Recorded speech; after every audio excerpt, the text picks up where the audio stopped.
Am I wrong for making a scene at my sister's wedding, which she spent more than 10K on over a joke? My sister, 24 female, got married last week. Her wedding was very well planned out. We received invitations 6 months before, and my sister poured about $10,000 into this wedding, and that's without catering costs added. She also invited over 100 people. It was an ethnic wedding, so there were some friends of friends. The ceremony was beautiful. There were so many pictures taken, everyone having a great time. I dream of eating the food I ate there just once again in my life. Even the rehearsal dinner a week before was magical. The issue came after my sister and her husband said, "I do." It was at the reception. The cake was cut and everything was great. They were laughing and having a good time, and then they went back up and said their speeches. Her husband's speech was touching with a humorous twist. When it came time for hers, things went south. She started off great, making a few jokes about a few family members. Nothing harmful. But then it got to me. She made a joke about considering having a dry wedding because I was such an addict. To clarify, I've struggled with an alcohol addiction, and she is well aware. She was never really supportive of my recovery journey because she always saw me as an addict. My sister has this idea that once you struggle with an addiction, you go crazy and lose control if you get the chance again. No matter if you recover or not, in her eyes, you're always an addict. Everyone laughed and I felt humiliated. She was laughing too and then continued. I didn't want to interrupt her, so I just waited.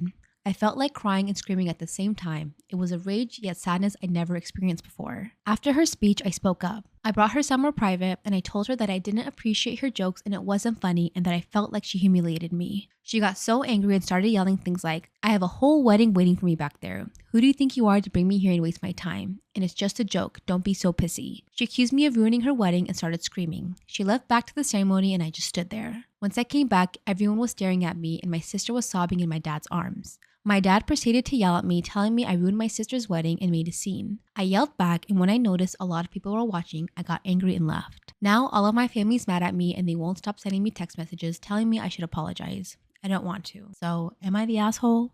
Not the asshole, but one thing I just wish you would have brought it up after the wedding because it is a wedding, but I don't like the part where the family is protecting, supporting, and enabling the bully like typical. She did something wrong. 1000% she was wrong.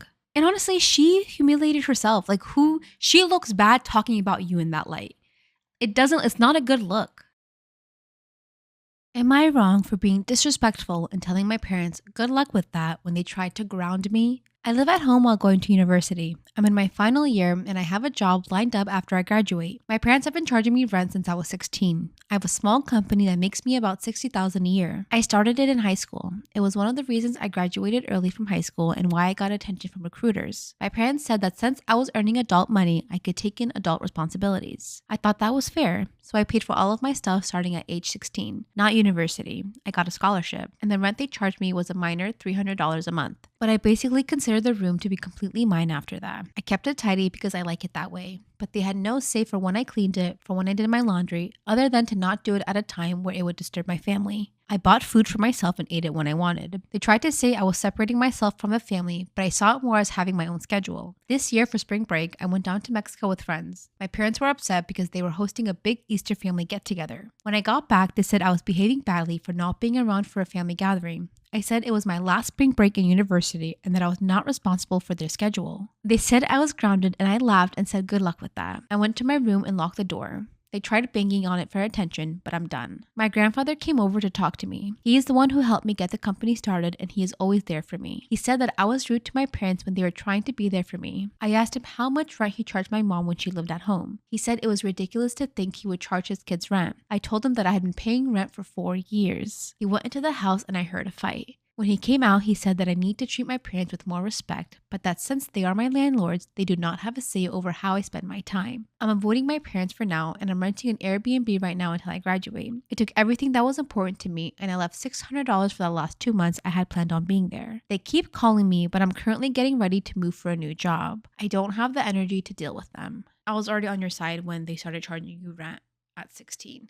When your kids do well for themselves, like just because you were making a good amount of money at a young age, they felt like they needed a hand in that pot instead of being like, you know what? Let me provide him with resources to excel in life even more. Let him focus on his school. Let him focus on this business he's creating. Why would you charge your kid rent? I'm 27. I live with my parents and I do not pay rent. I've never paid rent. Alhamdulillah. Like, this is their home. I'm their child. Why wouldn't they want me to save money? Am I wrong for ruining my mom's engagement party after she abandoned me when I was 11? I, 17 male, have a strange relationship with my mom, 35 female, after an incident that happened about 6 years ago. My mom was super strict and a helicopter parent, so we fought a lot over my grades and the trouble I got into at school. She had essentially abandoned me, signing over custody to my dad after I had told her something along the lines of, "I hate you and I wish I lived with my dad." Typical things an angsty preteen says to the parent, but that fight seemed to have broke her and she cried before dropping me off to my dad's apartment. I thought it wouldn't be a big deal and I would just see her the next day after she proved her point, but she left me there. After that, things got essentially worse for me. My grades dropped and I kept getting into trouble at school, almost to the point where I was kicked out. My dad never had job security, so money was tight. His girlfriend also wasn't fond of me, saying I was dumped on them. I wanted to go back to living with my mom. I thought to apologize, but my mom had essentially moved on with her life. She went back to college to get her degree and was always studying, and later on was focused on her new work. On the weekends, I would get to see her. Things were tense between us. She tried so hard to be the fun parent, eating takeout and leaving me to do what I wanted, but it was so unlike her and we became more estranged. 3 years ago, she started dating Paul, 39 male, a widower with 2 daughters, 9 and 13. She started treating his daughters like they were her own, and they even started calling her mom, which irritated me. Eventually, they moved into my mom's house and changed my childhood bedroom into one of the daughters' rooms. I was livid when I found out, saying some mean things about the girls and refused to go back there for my mom's weekends, but she was confused on why I was acting this way. Because of this fight, she thought I wouldn't be attending the engagement party when she announced her and Paul would be getting married. Besides, she didn't want me there to ruin the perfect picture of her new family, so I made it a point to go for the party and called her out for her behavior. I wanted to confront her and tell her she wouldn't have to bother with me after I go off for college, but I may have taken it a tad too far. Everyone kept talking about how Paul's daughters were like her children and how it would be when she had more kids, and it snapped something in me. I called her a horrible parent and told her that she was trying to replace me with the little brats after she had abandoned me, along with some other insults I don't really remember. Paul kicked me and my dad out, saying I was an asshole for making his fiancé and girls cry and ruining the engagement party. He said I won't be allowed to the wedding unless I called and apologized. I may have taken it a bit too far, but my dad agrees she had it coming after abandoning a young child at an age when he needed his mother the most. So, am I the asshole? Should I apologize? You don't drop your kid at 11? At 11 for saying I hate you and I wish I lived with my dad. They're a literal child. So he feels hurt. Like, I understand, like, he's wrong. Of course he's wrong. But he's acting out. He's hurt. Like, she doesn't understand, like, how hard that is for him to picture that. Ugh. Years ago, I went on a road trip with the boy next door, and when he pulled up to pick me up, my mom came running downstairs and she said, "Hey, just so you know, Kate didn't sleep even a minute last night, so she's going to be a little bit grumpy, and I just want to warn you." And he said, "I'm not afraid of your daughter. I'm not afraid of anything." And she thought, "I know, that's my problem with you." She didn't say it, obviously, but he actually knew that. He asked my brother one time, "Hey, I feel like your mom doesn't like me. Why?" And my brother said, "Oh no, my mom loves you. She just worries about us hanging out with you because she feels like you don't value your life as much as other humans do." And he thought, well, that's true. That was a very accurate description of him at the time. He was this really interesting blend of Canadian and wealthy that made him completely unafraid of hospital bills. And sometimes we would be playing out in the woods and he would suggest we do something dangerous. And I would be like, "I don't know, Alex, that seems kind of dangerous to me." And he would say, "No, it's not. The worst that could happen is we could die." And he sounded, by the way, that's terrible advice. And now that he's grown and has a fully developed frontal lobe, he would tell you that that's terrible advice.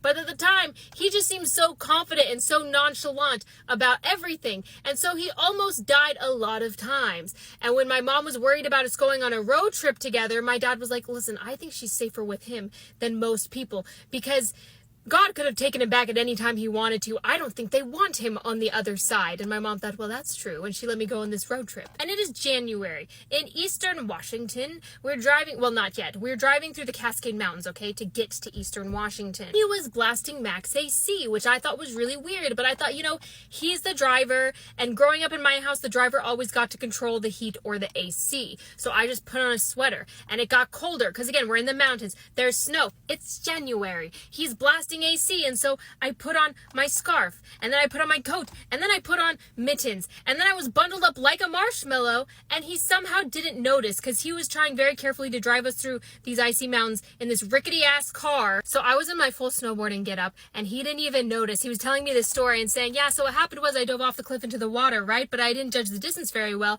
so I ended up splitting my face open on a rock, and then they had to helicopter me out of Vanuatu to Australia because that was the only place where they are those mittens." And I said, yeah. And he said, why wouldn't you tell me that you were cold? And I said, well, you're the driver, and the driver's supposed to be comfortable. And in my family, we always let the driver choose that. And he said, I want you to be comfortable in my car. You forget that even though I'm Canadian, I've lived all over the world, and I can handle extreme heat. And I was like, extreme heat? Turning the heat on would not be extreme heat. Turning the heat on would just be keeping us alive at this point.